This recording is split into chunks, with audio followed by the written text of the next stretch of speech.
Buenas, buenas. Bueno, continuando con nuestro club de lectura. Estamos con las obras de Mayner Reads, novelas escogidas, colección Aguilar. Y estamos con el libro de Los tiradores de rifle. Y vamos a continuar y vamos a iniciar lo que es el capítulo 20. Que se llama Acorralados. Al reflexionar sobre nuestra situación, vi al momento que era de lo más crítica. Acorralados en una pradera desnuda y lisa, a más de 3 leguas del campamento, no encontraba manera de salir de aquel apuro. Sabía que 50 de nosotros podían defenderse con ventaja contra doble número de nuestros cobardes enemigos, pues no se atreverían a ponerse a tiro. Pero, ¿cómo salir de aquel encierro? ¿Cómo atravesar el llano? 50 infantes contra 200 de caballería, lanceros, y sin un matorral ni una peña en donde atrincherarse el soldado para defenderse de las largas picas de afilada cuchilla. La mota más cercana estaba a cerca de 1000 varas de nosotros y a otra tanta distancia del borde del bosque.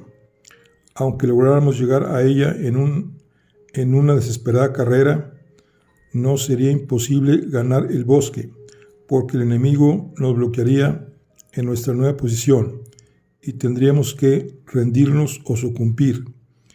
En aquel momento los guerrilleros se encontraban a 400 varas de nosotros, formando compacto grupo, seguro y confiado de que nos habían cogido en la trampa, por lo que algunos habían echado pie a tierra y abandonando sus caballos jugueteaban con el lazo. Se comprendía claramente que querían sitiarnos. Para colmo de nuestras desdichas, vimos con pena que en el corral no había una sola gota de agua. La sed, que naturalmente sigue a la fatiga de la pelea, nos había hecho agotar el líquido de nuestras cantimploras, y el excesivo calor, unido al deseo de lo que no se tiene, aumentaba nuestra angustiosa necesidad.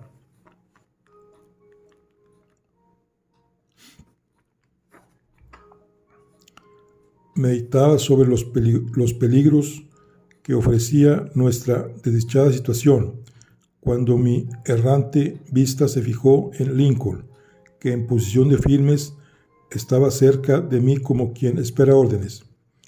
«¿Qué ocurre, sargento?», le pregunté. «Permite, mi capitán, que con 2 hombres más vaya a recoger el cadáver del alemán antes que esos bandidos le roben y mutilen su cuerpo». «Sí, pero no será peligroso. Está lejos de la empalizada», le contesté. «No creo que esos granujas se atrevan a acercarse. Por hoy ya han llevado lo suyo. Echaremos una carrera y los otros nos pueden cubrir con su fuego, pues entonces andando». Lincoln escogió entre los tiradores 4 de los más activos y decididos, y se dirigieron a la barrera.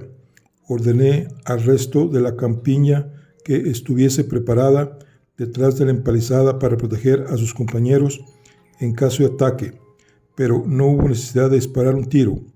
Al ver que los 5 números salir del corral, notamos movimientos entre los jinetes, pero comprendiendo que no llegarían a tiempo para evitar que los nuestros recogieran el cadáver del alemán, se mantuvieron fuera del alcance de nuestros fusiles. A poco regresaron trayendo el cuerpo del infeliz soldado y dedicándole una plegaria le dimos sepultura. Santo deber, probablemente inútil, pues tan pronto como desapareciéramos de ahí, el coyote y el buitre se encargarían de desenterrarle y después de devorar su carne Quedarían los huesos extendidos por la pradera, dejando al sol el trabajo de blanquearlos. ¿Quién de nosotros podría asegurar que dentro de breves horas no tendría igual suerte? Señores oficiales, dije a mis compañeros, ¿se les ocurre a ustedes algún modo de salir de esta encerrona? No nos queda otro recurso sino entablar la lucha desde aquí, aunque sean 4 contra 1, dijo Clayley. No hay otra salvación, agregó Oakes sacudiendo la cabeza. Está bien, pero a ellos no les corre prisa. Su objetivo es rendirnos por hambre y sed, y si no, vean, han dejado sus caballos paciendo, convencidos de que nada podemos hacer contra ellos, ni salir de aquí. ¿Y no podríamos retirarnos formando cuadros? ¿De qué vale un cuadro de 50 hombres contra 200 jinetes armados de lanzas y lazos? Nos destrozarían a la primera carga. Nuestra única esperanza es aguantarnos aquí hasta que en el campamento extrañen nuestra tardanza y nos envíen refuerzos. ¿Y por qué no pedirlos en lugar de esperar?, preguntó el comandante de quien habíamos prescindido en la consulta de oficiales. Su ingenio se había aguzado ante el peligro. Convendría pedir un par de regimientos. Pero, ¿cómo se avisa mi comandante?, dijo Clayley, considerando la ridícula pretensión de Blosson. Como no tenga usted una paloma mensajera en el bolsillo. No, pero tengo a Hércules, que corre como una centella. Monte uno de ustedes en él y en una hora lo planta en el campamento. Pues tiene razón el jefe, dije al oír lo que Blosson proponía. La cuestión es llegar al bosque. No me gusta eso nada, pero es el único recurso que nos queda, añadí en voz baja. ¿Qué es lo que no le agrada, capitán?, me preguntó el coloso, con quien no había pasado inadvertida mi observación. Quizá no entienda mis razones, mi comandante. Pensaba en el mal éxito de mi primera expedición. Me volví hacia los hombres y pregunté en alta voz: ¿quién de vosotros se atreve a llevar una parte al campamento?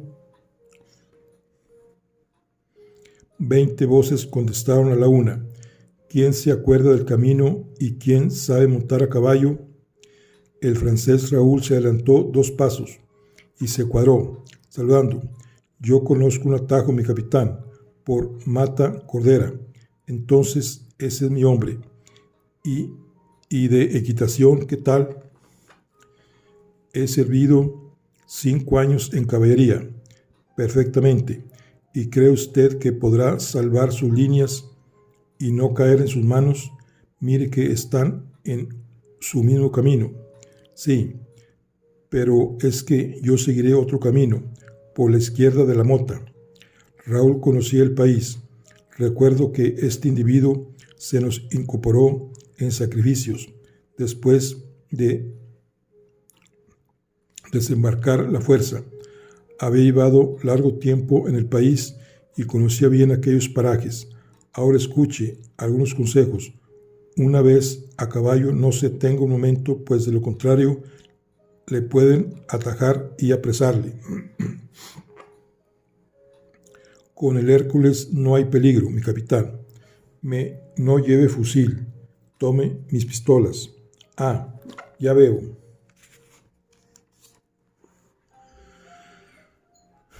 Que lleva un par a la cintura.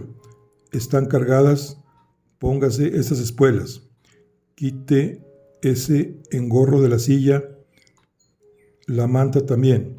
No lleve nada que pueda estorbarle.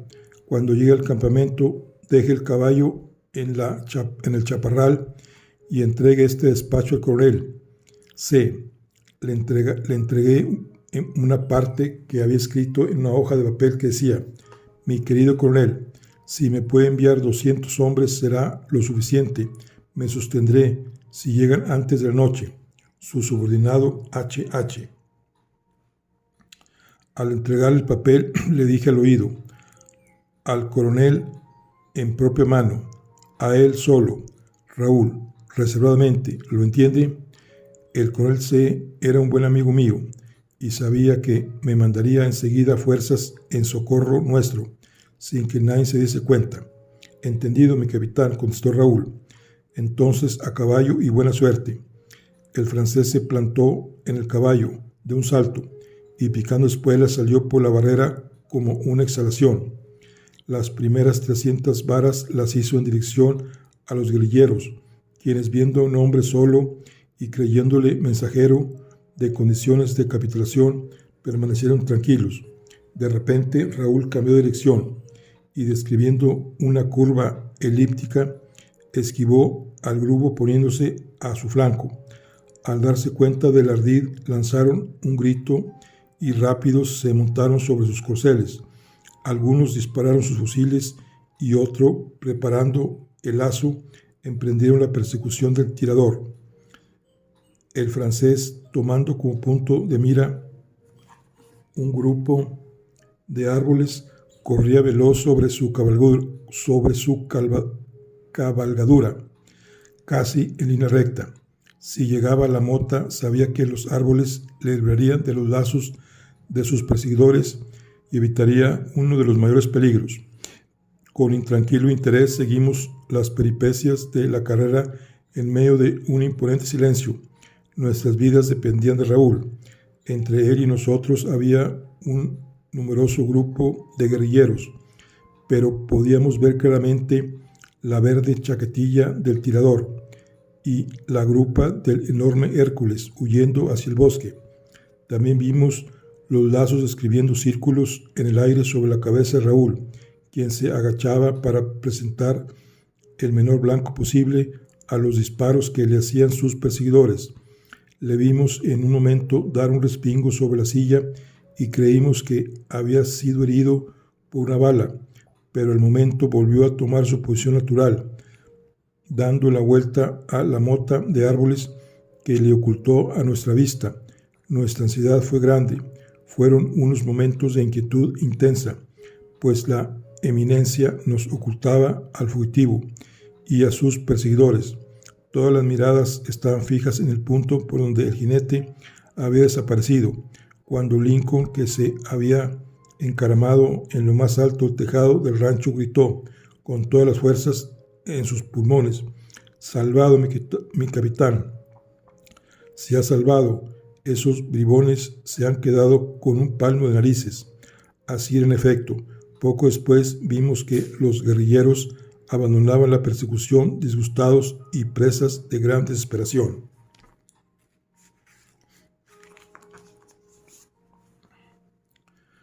Capítulo 21. Contra la artillería. La huida del francés produjo en el enemigo un efecto casi mágico. En lugar de la actitud indolente y despreocupada que hasta entonces había conservado, los mexicanos comenzaron a inquietarse y moverse como las hormigas, corriendo por el llano y lanzando estridentes gritos. No cercaron el corral, como yo había supuesto, pues sabían que era inútil todo intento de fuga por nuestra parte, pero tampoco ignoraban que en vez de matarnos de hambre y sed en 3 días, ya no les quedaba más de 3 horas para ganar la partida.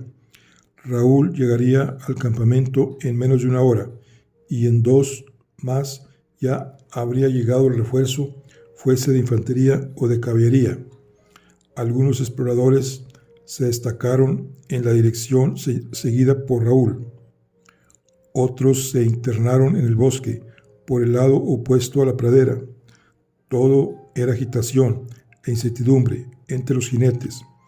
Como Lincoln, Clayley y yo habíamos subido al tejado del rancho para no perder un solo movimiento del enemigo y adivinar sus intenciones, si era posible, durante algún tiempo permanecimos observando sus maniobras. Galopaban sin cesar por la pradera, excitados por la ayuda de Raúl. «Bravo, magnífico», exclamó mi compañero, admirado de la habilidad y destreza de aquellos centauros. Esos tíos, así montados, son capaces de... ¿Pero qué es eso?, exclamó de repente, apuntando con las manos hacia el bosque. Miré en la dirección indicada y vi que por el camino de Medellín se levantaba una nube de polvo que parecía seguir a un pequeño grupo de soldados. El sol empezaba a ponerse y como la polvareda se levantaba por el ocaso, pudimos distinguir los reflejos de objetos brillantes en la oscura masa. Los guerrilleros habían refrenado sus caballos y con vivo interés dirigían sus miradas hacia el mismo punto. Disipóse un poco la nube de polvo y pudimos distinguir como una docena de formas oscuras y en el centro un objeto que, al herirlo los rayos del sol, brillaba como oro. En aquel momento una algarabía violenta se dejó oír en el grupo de mexicanos y percibimos la frase de «Es Zenobio, Zenobio, los cañones». Carly me miró asombrado. «Ya se armó, Clayley», le dije. «Buena nos espera». «¿Qué es lo que decían?» «Mire y lo sabrá. Un cañón de bronce, una pieza de A6. Estamos haciendo frente a la guerrilla de Zenobio, que viene a ser un ejército en pequeño. Ahora no hay empalizada ni mota que nos salve. ¿Qué hacemos ahora? Nada, morir luchando. Sin pelear no hemos de sucumbir y cuanto antes lo hagamos mejor». Bajé del tejado y ordené al coronel que tocara generala. En un momento todos mis hombres se encontraban formados y listos en el corral. «Mis valientes compañeros», les arengué, «el enemigo nos ha ganado la delantera y la ventaja está de su parte. Ahora tiene un cañón, con el cual de poco nos ha de servir esta débil valla. Si nos desalojan de aquí, trataremos de ganar la mota. Seguidme siempre. Si nos aíslan en medio del campo, que cada cual se defienda como pueda, pero que al morir caiga su cuerpo sobre el de un enemigo». Un hurra formidable interrumpió mis palabras y continué. «Ante todo, veremos cómo se sirve de su artillería. La pieza no es muy grande y no puede acabar con nosotros al primer cañonazo. Así podremos mantenernos en esta posición hasta que lleguen los nuestros. Pongamos en ello toda nuestra energía. En cuanto veáis el fogonazo, todo el mundo al suelo, boca abajo». «Pero por Dios, capitán, esto es horroroso», exclamó Blosón. «¿Qué es horroroso?», respondí despectivamente al cobarde blasfemo. «Pues ahí es nada, sufrir esas descargas».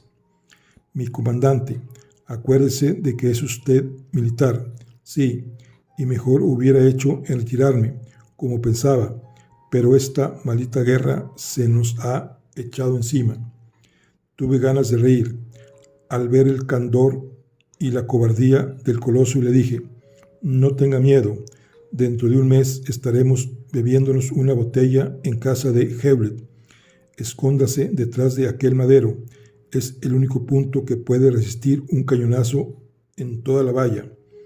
¿Cree usted, capitán, que resistirá el proyectil y que estaré en seguro?» «Sí, hombre, sí.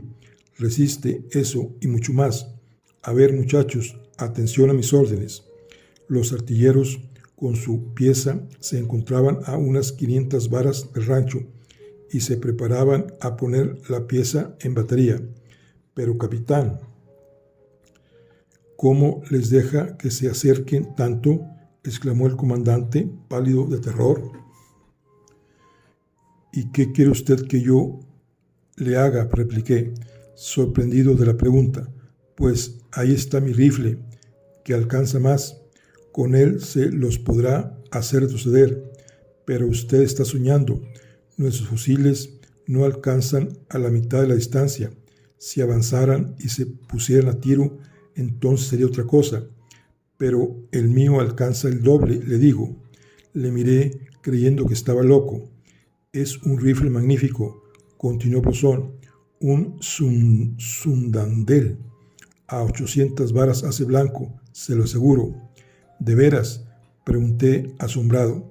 Recordé entonces el envoltorio que había mandado quitar de la montura de Hércules. ¿Por qué no me lo ha dicho antes? A ver, el fusil del comandante, grité. Aquí está, dijo el sargento Lincoln. En mi vida he visto un arma así. Parece un cañón chiquitín. Era, como había dicho el comandante, un magnífico rifle prusiano de percusión central, modelo novidísimo, del cual había oído hablar. ¿Está cargada?, pregunté a su dueño, cogiendo el arma. Sí. Lincoln, ¿te atreves a dar al artillero del escobillón? Si llega, sí. Llega, y mucho más, a 1000 varas. Blanco seguro, dijo el comandante con convicción. ¿Está usted seguro? Segurísimo. Me lo regaló el mismo inventor y lo probamos en Washington. A la distancia que le he dicho, atravesó una plancha de madera de 1 pulgada de grueso. Bueno, entonces apunta, Lincoln. ¿Quién sabe si ahí está nuestra salvación?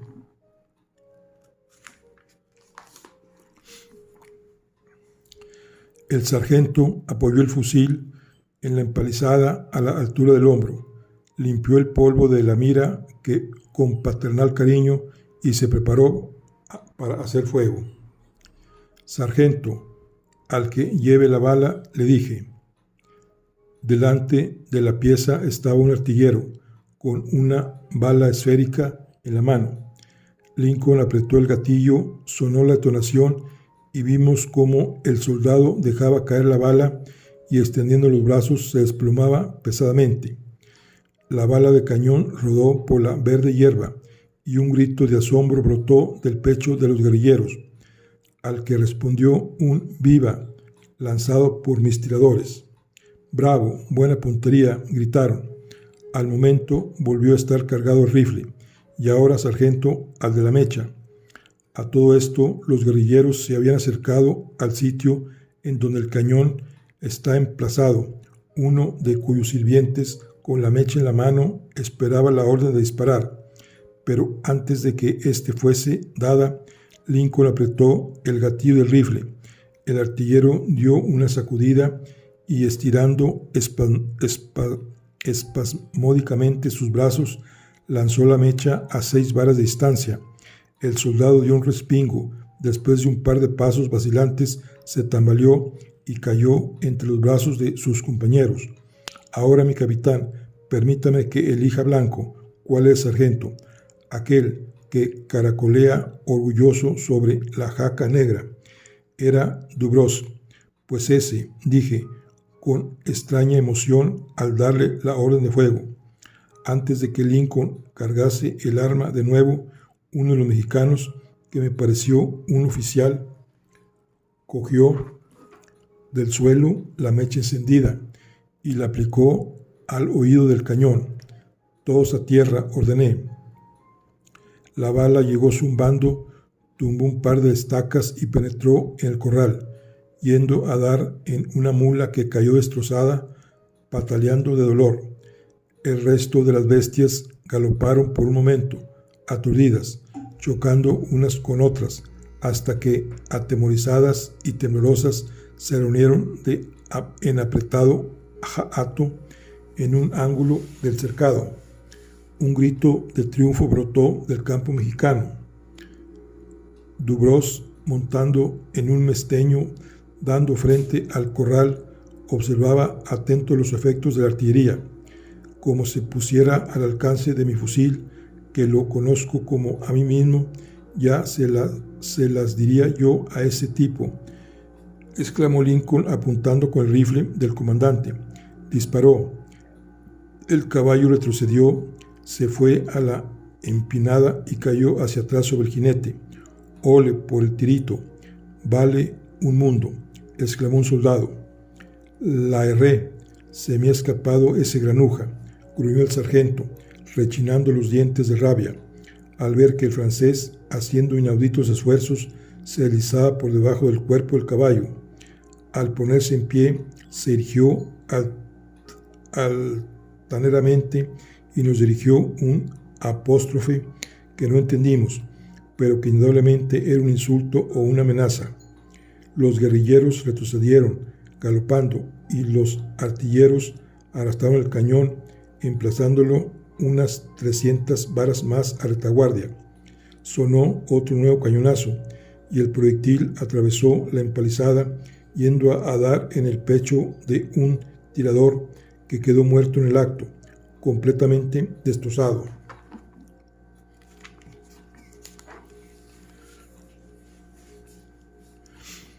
A los artilleros, sargento, a los artilleros, que de los otros no hay nada que temer. Lincoln volvió a disparar. La bala dio en el suelo enfrente de la pieza y al rebotar hirió a uno de los mexicanos gravemente, al parecer, pues fue llevado a distancia por sus compañeros. Asustado y asombrado, el enemigo de aquel desconocido instrumento de destrucción que a tan larga distancia sembraba la muerte, retrocedió 200 pasos más. El nuevo proyectil llegó bufando hasta nosotros, chocando contra el madero que escudaba al comandante, sin más consecuencias que el pavoroso susto del obeso comisario. Lincoln disparó una vez más, pero el tiro no produjo efecto alguno. Un grito de alegría que salió del grupo enemigo nos indicó que estaban fuera de alcance. «Esta ya no llega más, mi capitán», dijo el sargento, bajando el arma. «Ya está visto. A ver, una vez más, si no llega ahora, reservaremos las municiones para mejor ocasión. Apunta alto». El resultado fue tan infructuoso como en los dos procedentes disparos. Los guerrilleros nos lo anunciaron gritando con voz estentórea: «Yanquis, bobos, más lejos». Otro cañonazo destrozó parte de la valla y arrancó el fusil de mano de uno de nuestros soldados, haciéndolo añicos. «Sargento, venga ese rifle. Aunque están a 1000 varas, para nosotros es como si estuviera a 10. Voy a probar un tiro más», dije, cogiendo el arma. La bala quedó corta y se hundió en la tierra a 50 pasos del enemigo. «Es pedir demasiado. No es una pieza de A24. Dos cosas le envidio, mi comandante: su rifle y su caballo. Hércules, el mismo, pues disponga usted del rifle, suyo es. En cuanto a Hércules, tan pronto como logremos vernos libres de…». Una estruendosa gritería que salió del grupo de mexicanos no dejó terminar la frase al comisario, y se oyó claramente repetir: «La metralla, la metralla». Subí otra vez al tejado y eché una mirada por la llanura. Una fuerte pieza de artillería, arrastrada por mulas, salía al galope del cercano bosque. Aquel cañón era suficiente para hacer añicos la empalizada y a lo que detrás nos cobijábamos. Regresé desesperado a reunirme con los francotiradores. En aquel momento mi vista se detuvo sobre el hato de mulas que en apretado grupo se apiñaban en un rincón del corral, y un pensamiento brotó en mi mente: había más que suficiente para sacarnos a todos de ahí, y en el rancho no faltaban monturas. ¿Por qué no montar y huir en ellas? Al momento di las órdenes oportunas. Deprisa y sin hacer ruido ordené. En un instante las mulas estuvieron ensilladas, no sin antes haber puesto trevas a algunas de ellas para evitar que coceasen, y todos colocaron sus fusiles en bandolera. «Ahora, mis valientes muchachos, estamos como la caballería mexicana». Los francotiradores se sonrieron. «En cuanto lleguemos al bosque, haremos alto cuando yo dé la orden de montad, marchen. Saltad sobre las sillas y seguid al teniente Cayley. Yo guardaré la retaguardia. No os detengáis para hacer fuego. Seguid adelante sin perder tiempo. Si alguno cae, que su compañero más próximo lo recoja. ¿Qué? ¿Hay algún herido?, pregunté al oír un silbido de balas. Un rasguño solamente, mi capitán, dijo una voz. Entonces, listos, teniente Clayley, diríjase sin parar hacia aquel tupido. ¿Lo veis? Abrid el portalón, monten, marchen. Al terminar la voz, mis hombres saltaron sobre sus cabalgaduras y con Clayley a la cabeza salieron como un alud. Algunas mulas se revolvieron y empezaron a dar brincos y coces, pero luego se incorporaron a las demás, atraídas por el cencerro de la mula que montaba el teniente. Al ver aquel tropel oscuro aparecer por la llanura, un grito de asombro y rabia brotó del grupo de guerrilleros, quienes no se habían dado cuenta de nuestra maniobra hasta aquel instante. Rápidamente montaron a caballo y empezaron nuestra persecución. El howitzer que estaba apuntando al corral fue dirigido contra nosotros, pero en la precipitación del movimiento y sin apuntar apenas, la metralla pasó sobre nuestras cabezas sin hacer el más leve daño. Los guerrilleros avanzaban veloces, acortando distancias. Yo cubría la retaguardia con 12 hombres escogidos para poder, en un momento dado, hacer una descarga cerrada sobre el enemigo y recoger al que cayese herido o despedido por una mula. Una de estas, la más indómita, iba montada por un irlandés que salió despedido y rodó por tierra cuando solo nos faltaba unas 500 varas para llegar al bosque. Los últimos de la retaguardia se detuvieron para recogerle, y Chane le montó en la grupa de su cabalgadura. Esta detención estuvo a punto de sernos fatal. Nuestros perseguidores estaban tan solo a 100 pasos de nosotros y disparaban con carabinas y pistolas, por fortuna sin hacer blanco. Algunos de los míos se volvieron rápidamente y sin cesar de galopar dispararon sus armas, y otros con el fusil al hombro vuelto hacia atrás hicieron lo mismo sin apuntar, pero pude observar que un momento que volví la cabeza, que 2 enemigos rodaban por el suelo. Sus compañeros, enfurecidos por el deseo de venganza, espoleaban con furia sus mestaños y acortaron la distancia sensiblemente. Sus lazos describieron círculos, silbaban ya casi sobre nosotros. La situación se hacía crítica en extremo. Los lazos evolucionaban sobre nuestras cabezas y uno de ellos vino a caer sobre mis hombros. Solté las riendas, quise desembarazarme de él, pero un enérgico tirón me oprimió el cuello agarrotándome fuertemente. Me agarré a la cuerda y tiré de ella con inconcebible fuerza. Era inútil. Mi mula, libre de mi mano, sin sentir el bocado, empezó a dar botes con idea de arrojarme al suelo, como en efecto lo logró, pues en una de sus cabriolas salí despedido con fuerza, dando con cuerpo en tierra. Me sentí arrastrado como un fardo sobre la llanura, e impulsado por el instinto de conservación me agarraba a las hierbas y matas que derracinadas quedaban entre mis manos. Sentí el ruido de la pelea a mi alrededor, sobre mi cuerpo gritos que contestaban a alaridos y disparos a disparos. El lazo me ahogaba y mi vista se nublaba, pero en aquel momento vi un objeto brillar ante mis ojos y sentí que una mano vigorosa me levantaba en vilo y me sacudía como si estuviese entre la enorme garra de un gigante.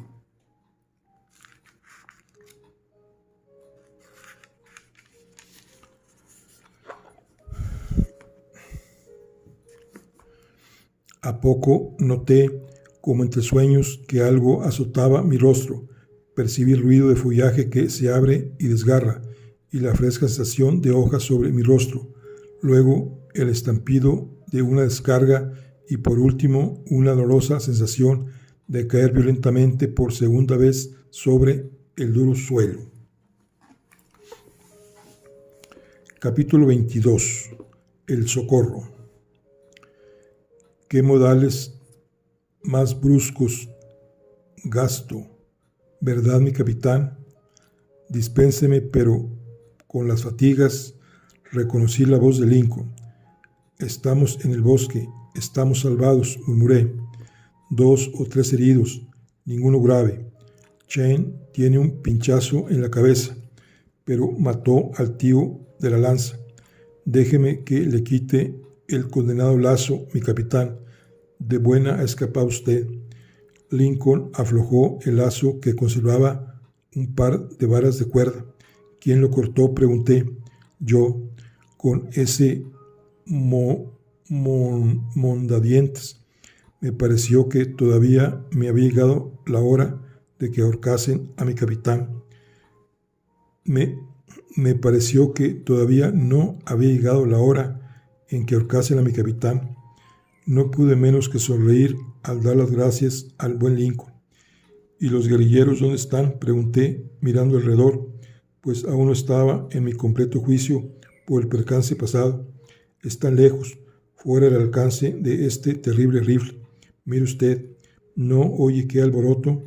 Los mexicanos galopaban por la pradera a la luz de la luna y ya brillaba en el horizonte, Sus armas despedían centellos luminosos. Guarnecerse tras de los árboles, grité a mi gente al ver que los artilleros se preparaban para disparar el cañón howitzer. Una lluvia de metralla llegó silbando, sin causar más daño que unas cuantas ramas rotas y algunas mulas que quedaron muertas en el acto. Un segundo disparo siguió al primero sin que causara bajas. Pensé que sería conveniente internarnos en el bosque y fui a reconocer el terreno cuando mi vista se fijó en algo que llamó mi atención. Era el cuerpo de un hombrachón que yacía tendido boca abajo, medio enterrado entre la raíz de un árbol corpulento. Tenía los brazos fuertemente pegados a lo largo del cuerpo y las piernas rígidas y estiradas a lo largo. Presentaba el aspecto de un cadáver cuidadosamente colocado en aquella posición. Al momento reconocí al corpachón de Blossom, a quien creí muerto. Cielos, Clayley, mire usted, han matado al pobre comandante. ¿Qué matar ni 8 cuartos? ¿Cómo no, Morena?, gruñó el comisario, moviendo la cabeza como un galápago para mirar a los lados, pero sin variar de posición. Clayley no pudo contener una carcajada y el coloso volvió a agachar la cabeza esperando otro cañonazo del enemigo. Mi comandante, le dijo el teniente, su hombro derecho sobresale lo menos media cuarta de las raíces. Ya lo sé, replicó Blossom afligido y sin moverse una línea. Maldito árbol que no sirve ni para esconder una ardilla, y se apretó contra el suelo como si fuese a comerse la tierra. Tan cómico.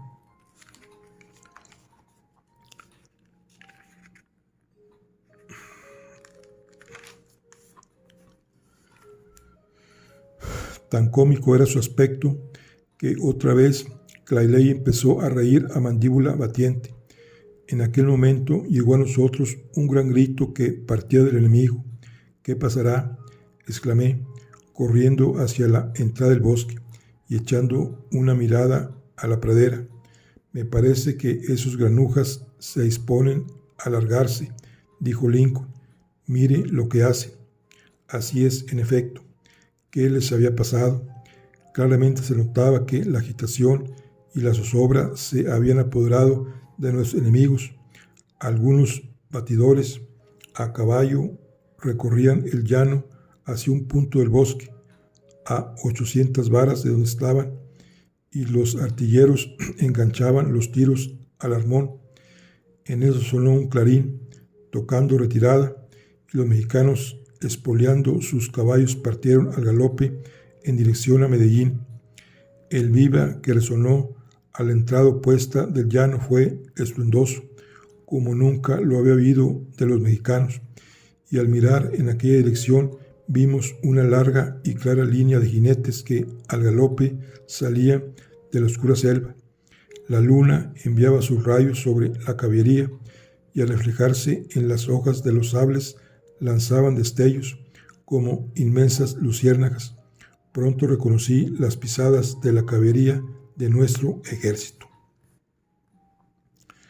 Los gritos de alegría de los francotiradores llamaron su atención, y el jefe de los dragones, creyendo que los guerrilleros se habían retirado a gran distancia, hizo una variación derecha y su columna se encaminó al galope a nuestro encuentro. ¿Es el coronel Rauley?, pregunté al ver al oficial que venía al frente. Bendito sea Dios, exclamó. Creía que los habían matado a ustedes y los encuentro sanos, vivos todos. Solo 2 bajas, repliqué. Poca cosa. Creía que ya solo llegaba a tiempo para enterrarlos. Ah, está aquí Clayley también. Su amigo Twin viene con nosotros en la retaguardia. Amigo Clayley, gritó Twin, adelantándose. No le han roto ningún hueso. Tome un trago de esto, que le reanimará, pero no se lo beba todo. Deje algo para Haller. ¿Qué tal? Es bueno, Por mi salud, que es superior, exclamó Clayley chasqueando la lengua. Ahí va, capitán, dele un tiento. Con avidez cogí la cantimplora del comandante y bebí con deleite. Y el voluminoso blusón, que es de él, muerto, herido o desaparecido. No debe estar muy lejos, pero seguramente intacto. Quítate, Carlo Campo. Despaché a un número en su busca y a poco vino el comandante bufando y jurando como un soldado de los tercios de Flandes. Hola, Blusón, le dijo Twin, dándole un apretón de manos. Bien, Twin, cuánto me alegro verte, dijo Blusón, dando un resoplido a tiempo que echaba sus 2 brazos al cuello del diminuto Twin, que desapareció tras el pechazo y abdomen de su gigantesco amigo. A ver, ¿en dónde está esa mágica cantimplora? Durante el abrazo había estado explorando a su compañero y no dio con la codiciada vasija. Cudjo, venga ese cordial. Pues verá, chico, estoy reventado. ¿Qué día? Vaya, una batalla. Rediez, qué pelea.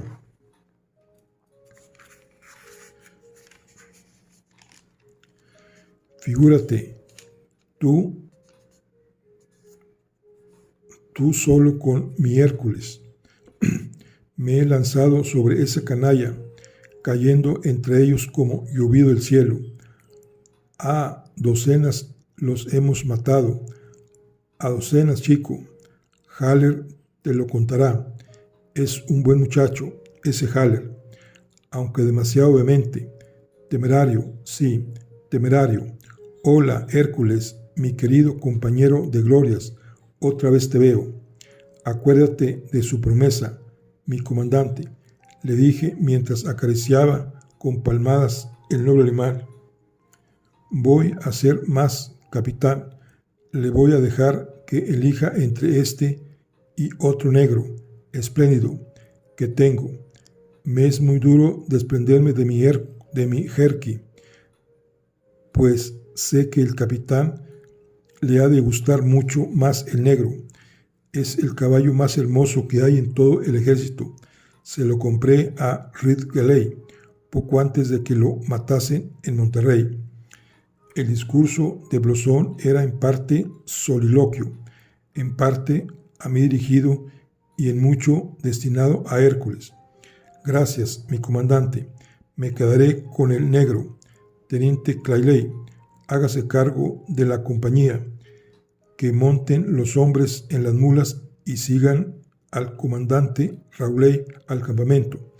Yo voy a ver al caballero español.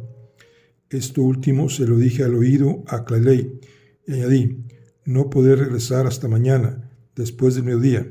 No diga nada a nadie de mi ausencia. Mañana, en cuanto llegue, extenderé el parte.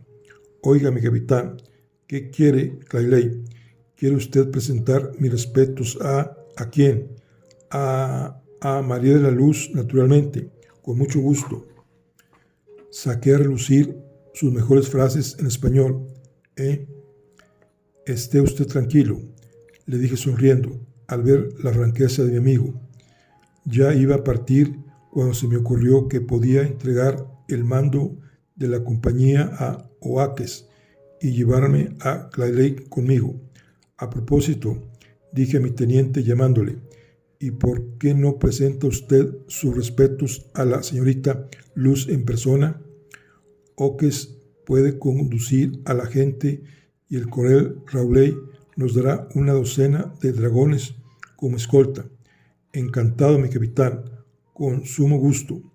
Me despedí de mi gente y acompañados de Lincoln, Raúl y 6 dragones nos fuimos por el borde del bosque y subimos a la colina, en donde encontramos el camino que había de conducirnos a casa de don Cosme.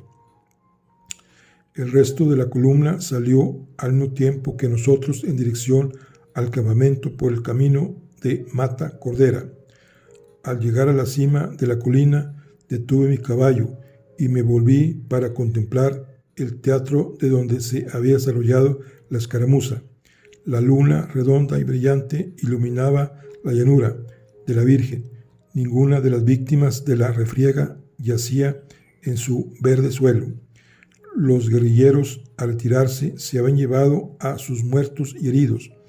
En cuanto a los 2 nuestros, descansaban en paz en las improvisadas fosas del corral. Sin embargo, no podía apartar de mi imaginación la idea de que los lobos anduvieran rondando el rancho y de que los coyotes fuesen a escarbar la tierra removida para hacer pasto de los cadáveres de los tiradores. Bueno, aquí concluimos la lectura del día de hoy. Estamos con nuestro libro de Los tiradores del rifle, de Time Mines Race, novelas escogidas, colección Aguilar. Nos vemos en la siguiente. Hasta luego.